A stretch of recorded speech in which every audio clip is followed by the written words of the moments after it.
Make sure you like, subscribe, and hit that bell icon.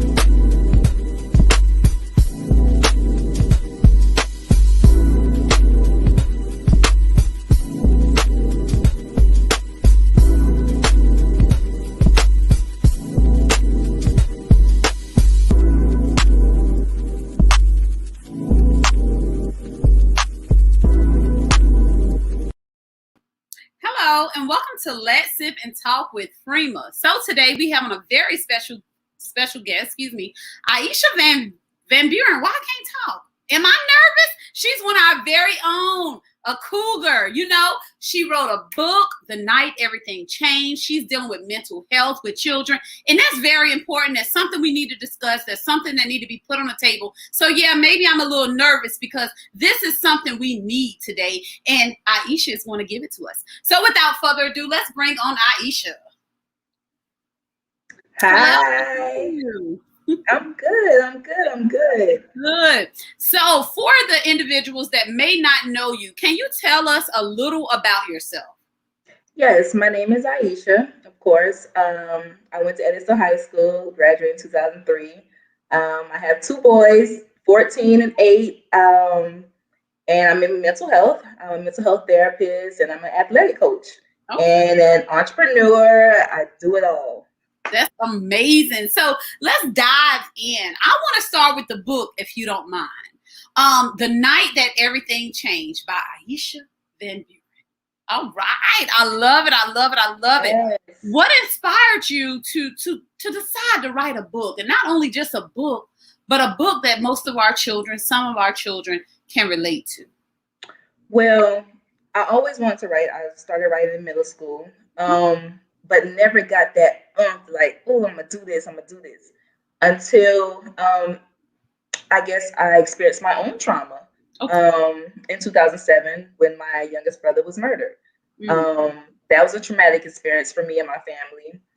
And then after that, working in the school system and hearing different kids, their stories, then working in mental health and really getting into it, it was something that said it's time.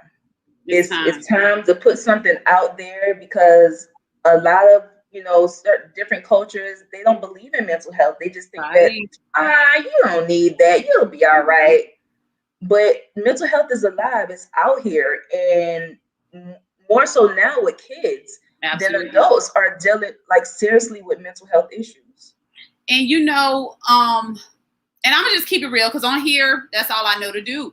It's a lot of us. It's a lot of our Black community that does not believe in therapy or, taking medications. And I'm gonna be honest with you, Ayisha, I was one of those individuals. I felt like, okay, this is something you can overcome without the medicine.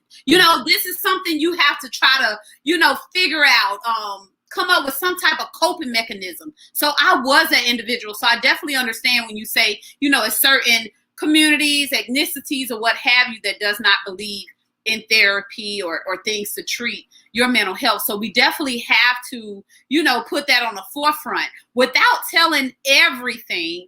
What's about the book? What's a little piece about the book so we can go ahead and purchase that book from you, Ayisha? Give us a little synopsis. Well, it's a book about a girl named Callie.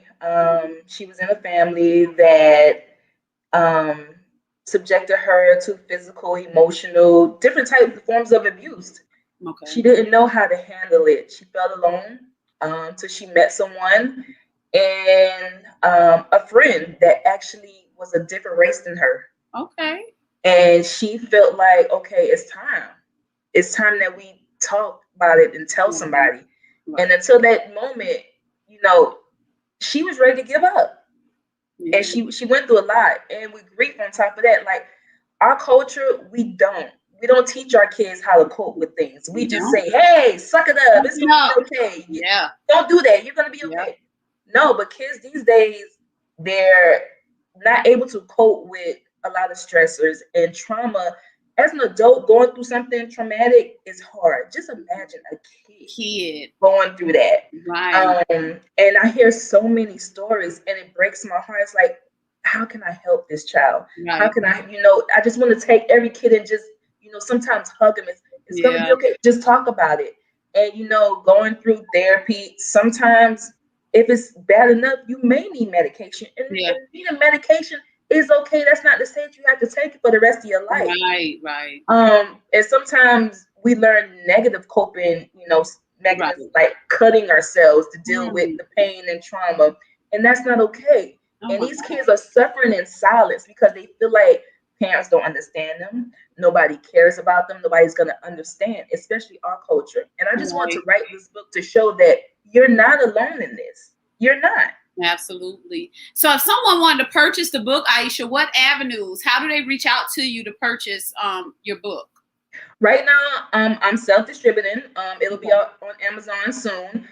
You can go to my Facebook page, Life Trial 7, or my Instagram page for my book, Life Trial 7. Okay. Send me an inbox or DM, and I ship it to you. Fast shipping.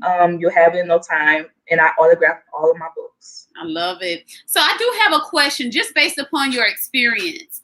And of course, anything I ask, you don't have to answer if you don't feel comfortable. But do you find it, because again, I don't know, I'm just a hardball. I don't know, maybe it's something within me, that I need to reach out and focus on. But do you find it that a lot of children, or let me start by saying this, do you find it that a lot of adults have that kid inside of them that they can't let go, they won't let the past go, and it's trickling down to their children? Do you run across a lot of that? I do. And with trauma, when you don't deal with it, especially at a young age, you carry that on through life, and you have messed up relationships. You don't know how to communicate. You have problems with coping. And so you just create more problems when you don't deal with the issues at hand when it happens or when you find out about it, especially when you're young. So to prevent that from happening, because a lot of adult relationships, a lot of marriages are not lasting because of past trauma. A lot of things are not lasting because of things that you have not been able to deal with when it happened in your younger life. Right. That's absolutely true. And it's sad, mental toughness is something I learned about, not saying you have to be tough with everything that goes on, but sometimes, with the cards we dealt, we have to learn how to deal with them. We have to learn how to cope with them without that negative aspect. And I just wish a lot of us could take that on and conquer that, but all of us are not that strong. And I definitely get that. Have you ever had to actually step outside of the children and maybe friends or family? Have you ever had to have that conversation with, I need to talk to you. I need to pull you to a side and, and have a conversation. Have you ever had to step out of your comfort zone? It's funny because whenever something happens in my family, they call you? Like, let's call Ayisha. She's a therapist. Hold on. And sometimes it could be overwhelming because you have your patients, then you have your family, and then you have your own life. Right. Sometimes you have to self-care, take care of yourself. Right. At the end of the day, that is very, very important because you can't take on everybody's problems. Yeah. All you can do is guide them in the right direction and give them good advice, or be that listener. Sometimes people just need somebody to listen and show that they care. Not somebody that's going to sit there, judge you, and just give you bad advice. Trauma is real, mental health is real, but it's help out here that's available. When I grew up, I was that person that took everything in. I had that toughness about me, like nothing fazed me, but it was tearing me up. You don't want that. You don't want that because it's going to eat at you to the point where one day you explode. Yeah. You explode, and then you may explode in a negative way. My explosion wasn't the right way. Got it. So just going to school with you and stuff, I don't think I ever seen you explode. And if you were upset, and I don't want to say this, but I'm be honest, I didn't take it serious because it seemed like you always had like a calm look on your face, even when you were mad, so you got this calm and spirit over you, which is very good. So I think you're definitely into your passion, into your calling. Just from growing up with you, I could tell you have this calm and spirit about yourself, and that's good. Yeah, I love kids, and if I can help one or two, I feel like I did my job. Exactly. How do you separate it though? I'm not licensed in it or anything, but I fell into a position at my previous job to where I was their confidant. I had to try to find resources for them. I had to listen, and shut up sometimes. I had to give advice. And I found myself taking it home because the ones I couldn't help, it's like, I can't do this. I'm draining. So how do you separate it? Sometimes actually you just have to step back and just talk to yourself. Like, they're not yours. Okay. Okay. Got you. But it's your calling or your passion or your duty to assist them however you can. Yeah. Sometimes I go over and beyond to help my kids. Yeah. If I see a patient that don't have shoes or dingy clothes, I can't give it to them personally. I'll give it to the guidance counselor and tell them, this kid really needs something. I got boys. Yeah. It's just gonna get thrown away anyway. You have to be okay with, okay, I did my job. I went over and beyond. Gotcha. Now it's not my job to fix everybody. Okay, because everybody don't want to be fixed. Right. Everybody don't want to deal with their issues. Absolutely. I come across that a lot. In a lot of families, it is going to take more than just you, being a resource and helping that family or helping that individual. Mm-hmm. The family has to do work too. Yeah. You're right. So Ayisha, where are you accepting new patients? I mean, where can one find you if they want Ayisha Van-Buren? Well, actually, I'm in the school systems in Berkeley County. I work down here in Berkeley County, that's closer to Charleston. So right now I'm in an elementary school. I'm in like 4 different schools. Next year I'll be at a high school. So I'm basically school-based right now, but soon, hopefully, I'll be venturing out. Okay. I'm working on some things. I don't know if it's possible, but just throwing it out there. And I don't know how safe it is either, Ayisha, but like going to homes, going to them, like for a family session or something like that. Okay. So I don't go to homes. To me, I get it. That's why I was like, I don't know. I'm not. I'm a single parent. I need to come home to my boys. Right. Okay? It's a lot of families that have like deep issues, and safety is a concern. Yeah. So I don't go to homes. If right now, being there's pandemic and a lot of schools are not letting families in the schools. We do like a doxy or Zoom to have the family come on while I have the patient right there with me. So it's still like a family session. The parent or guardian is just not in the room. And then sometimes I go to the office, the mental health center, and bring a family in or bring an individual in if they want to be seen that way. And we have a session all together, if they want to be family session.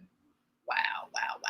So let me ask you, what are some of the, I don't want to say red flags because they're children, but what are some of the things you can share with us when it comes to kids acting out, or what should we look for at a young age? Just give us whatever you got. So, okay, I would say one thing first. Parents, don't just take your kids to any and everybody's house to spend the night. Okay?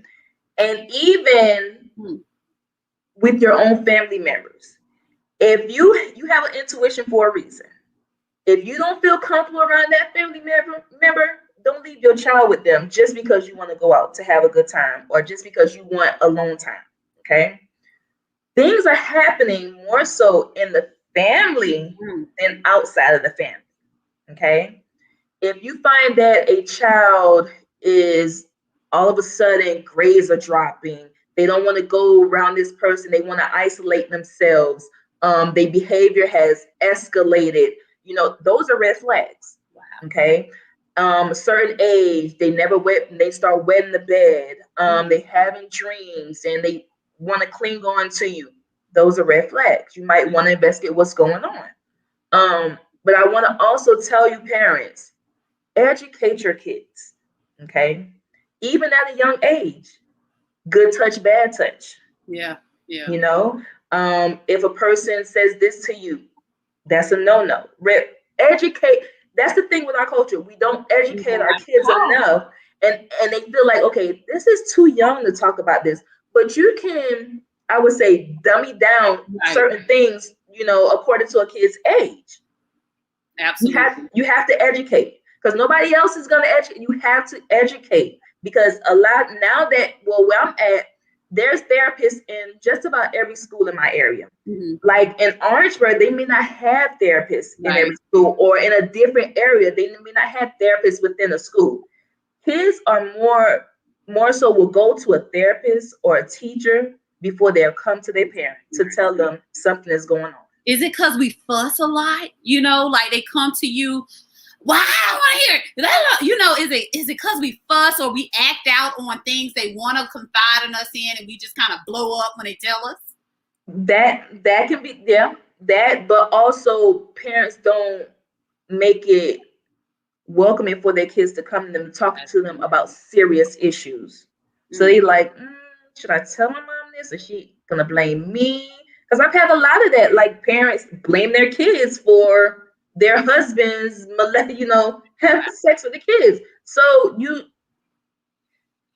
wow, it's very touchy, but you have to talk to your kids. And you have to, you know, make it okay for your kids to come to you to talk about anything. I'm not saying be their best friend, but have those conversations. Have those open and honest conversations with them, because you don't want to set them up for, you know, the world and you basically sugarcoat it. With my patients, I do it with my kids. My kids love me. And I tell their parents, I'm a different type of therapist. I don't sugarcoat nothing. And I'm not going to sugarcoat it for you because I wouldn't want to set you or your child up for failure.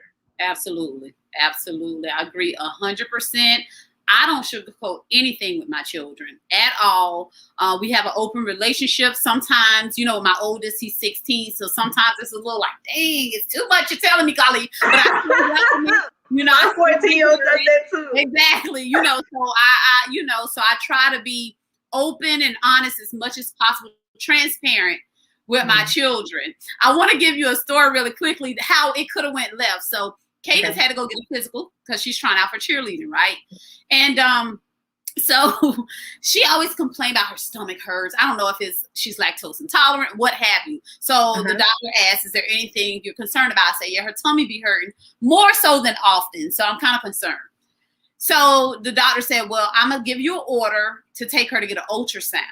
Okay, you know, so they can look in her stomach. And Cadence says, Ayisha, am I pregnant? So for a parent who's not as transparent and understanding, what the, you mean, are you pregnant? You get what I'm saying? They could have went off. But I said, Cadence, how do you get pregnant? She said, in the bed.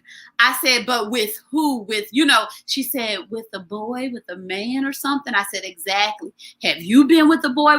No. I said, so you can't be pregnant. They want to look in your stomach. She said, well, when y'all said ultrasound, I know you use ultrasounds to look at babies. Yep. So, and see, it was just that easy, you know, but somebody else, that could have turned into a different situation. That could have been a whole other situation. So you're absolutely correct with how welcoming we are to, you know, our kids saying stuff to us. That plays a major, major part.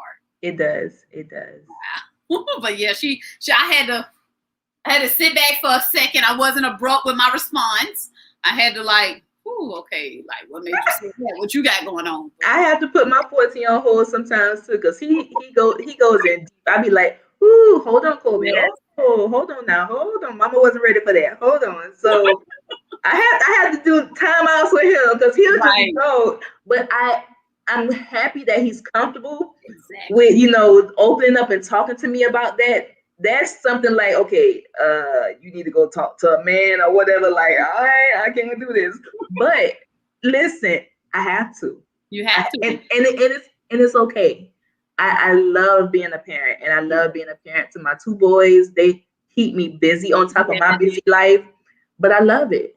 I love it. I wouldn't change it for the world. I just wish all parents loved it. You know, I just wish all parents loved it. You know, for the parents that's on the show, I'm pretty sure someone knows someone that could utilize the things that Ayisha has been spilling with us today, because it's true. It's something we need to hear. We need to be more welcoming to our children, invite them in, let them know it's okay. Talk to me so we can figure it out. Because if you don't talk to your children, they're going to believe the streets. You know, they're going to believe what they're telling them, because mama never told me, daddy never told me. So this must be true. So we definitely play a part in our kids' lives. So we need to step it up. We need to definitely step it up. Right. You know, one thing that bothers me though, Ayisha, you know, the saying, it takes a village to raise a child, but we can't do that now. That bothers me. You can't use a village. You have to use your mind, and everybody is not nice. Yeah. Everybody is not welcoming. Everybody is not going to take care of your child like you take care of your child. Yeah. So you have to, you know, keep your eyes open, your ears open. You have to pay attention. Right. Pay attention who your child and your children are around, and what they're doing. Absolutely. And it goes back to what you mentioned earlier. I just want to reiterate, because it's very important about that me time for an adult, but it's not as important as making sure your child's not getting molested or whatever you want to call it by a family member or an uncle or cousin, whatever. I just said family member, but a friend, father, because you want them to spend a night somewhere because you want a night out. We got to think about that. It's closer under our nose than we kind of think. So be mindful of that. Don't want to get rid of your kids so much where you don't know, you know, what's going on while you out clubbing or out to dinner or sleeping good because you want a peaceful night. We definitely got to think about that. Jonathan says you have to have the right mentality. That's right, so true. Right. And females, I mean, you have these different, you know, male friends and stuff in your home, and you have female girls. Like, absolutely. It's not okay. It's not okay. It's not especially okay. if you really don't know this person. It's not okay. And sometimes you even know them. You know, it's like, I can't, you know, I don't know. I just don't understand it. I'm not judging anyone, but yes, I am judging them, because I can't see you bringing Tom in and then 2 months later you bringing Nate in, and then I just don't understand it. You know, you go to sleep at night. You know, you don't know. Maybe you're a hard sleeper. So what's going on while you're sleeping? Oh, I just went to the bathroom, babe. And now you done went in there and did whatever you wanted to my little boy or little girl. You know, and it's crazy that you brought that up, because I had a patient that dealt with that, and mom didn't know, and it was happening under her eyes. And her sister actually happened to walk in and see that happen. So it traumatized both of them. Both of them. So, you know, you gotta be mindful. And, you know, sometimes when parents hear these stories that these kids tell them, they like blown away. They break down. They blame themselves at that point. And now it's too late. But it's never too late to go talk to somebody and get help. Yeah, we have to start doing it. We have to. And Black people, therapy is okay. Okay? Therapists need therapy. Right. It's okay. Doctors need doctors. Lawyers need lawyers. Somebody needs somebody. Right. It's okay. It's okay. God, this was very powerful, you know, because like I said, I love talking about things that has a meaning. You know, it has a purpose. It's helping. And like you said, I don't care if this session helped one person, 2 people, 1 million people. Right. It's the point that it helps someone, you know. So Riz said it's definitely okay. It is. We have to make that the norm. Jonathan said, what's your all opinion on the proper dating process for people with children? Don't bring them home. Listen, if you're in the dating phase, you're just dating. You're not in anything serious. Okay? Dating is trying to figure out the person, trying to get to know that person, what their life is like. They trying to learn what your life is like. Okay, it's okay to tell them, okay, I have kids. You can, you know, talk about your kids. but don't bring your kids or your partner around your kids until you are serious about a relationship and trying to take it to the next level. I agree 100%. That goes back to the women or even the men. I can't just put it on the women. Yeah, right? yeah. Everybody home, everybody you meet. Yeah, yeah. If you want those one night stands, take that to the hotel. You gotta at least be worth a hotel room now. Yeah, keep it away from your kids. Keep it away from your kids, because kids see every. You don't think that kids see and hear everything, and these kids these days. I know my kids got old, so they don't forget nothing. Yeah, they don't forget nothing. Like my little one, he's 8 years old. Man, you remember when? Kayla, no, baby. When this happened, and he's talking like it probably happened yesterday, and it didn't, and it was years ago. Son, you're only 8 right now, so that was how long ago? I don't know, but you remember, and I had to be like, yeah, no, kind of thing. Like, baby, I really don't, but okay, I hear you. That's funny. We have to understand that, our kids are in our household. It becomes what they say, a learned behavior. Like sometimes our actions, they're kind of rubbing off on them children. So I always say this: if mama's bringing a man home often, okay, either my daughter's going to end up bringing different men, when she get older, or she's not going to trust them. And the same with my boys. If they see mama always popping men, it's like, I'm not trusting no woman. Or, so we got to, they look at us. They pay attention to us. Hey, Lakeisha, thank you so much for tuning in. But yeah, they look at us. They pay attention to us. They want to be mommy. They want to be daddy. So we're their role models. And we have to think about that in the choices we make in our everyday lives. They're our future. They're our future. So what example are you going to set for the kids that's going to be our future? Absolutely. 100%. Because I need mine to take care of me. If I was, to be in a wheelchair, as Cadence always putting that on me for some reason. She always say, me and her dad's going to end up in a wheelchair, and then we're going to be back together. So I don't know. I don't end up in a wheelchair. But I mean, if so, I know I did my part, and she was going to take care of me. In the wheelchair, Lord. She just want to push you around, that's all. Yeah, that's it. And probably knock me into something for the times I done fuss at her, but long stay back. Stay back. Ayisha, I don't want to hold you too long on this beautiful Wednesday, but for the little Ayisha Van-Burens, for the ones that want to help a child when they get older or see themselves doing it, for the teenagers that feel like they want to give back by hearing someone's story, giving advice, reaching out, finding resources, what motivation, what encouraging words would you tell the little Ayishas of the world? I would say never give up on your dreams. Never, no matter what obstacles, or curveballs life throw you, never give up. Dream big and go for it. Don't ever let anybody tell you, no, you can't do this because your life was this way. You can't do this. No, you are in control of your own life and your own destiny. Nobody else can control that. And don't allow anybody else to control that. Go after it all. Go after it all. We are powerful people. Yes. Go after it all. Absolutely. Go after it all. And that's so true. That's so true. I thank you so much. Lakeisha said, great advice, Ish. Yes, I always knew she had it in her. I always knew, whatever. You never was a sugarcoater, though. In school, you never was that way, so kudos to you for being who you are and not changing and giving back in the way that you're giving back, because that's amazing. It takes a special person to actually sit there and have a little bit of tough skin, to be able to deal with the day-to-day that you go through. So kudos to you. Keep it up. I see big things happening. So hopefully we can talk again in the future, get some updates, see how things are going, about the book, all that good stuff. So without further ado, just want to say thank you guys for tuning in. All the viewers, Ayisha, thank you so much for coming on. I really appreciate this. This means a lot. And as we always say on Let's Sip and Talk with Frema, peace and love.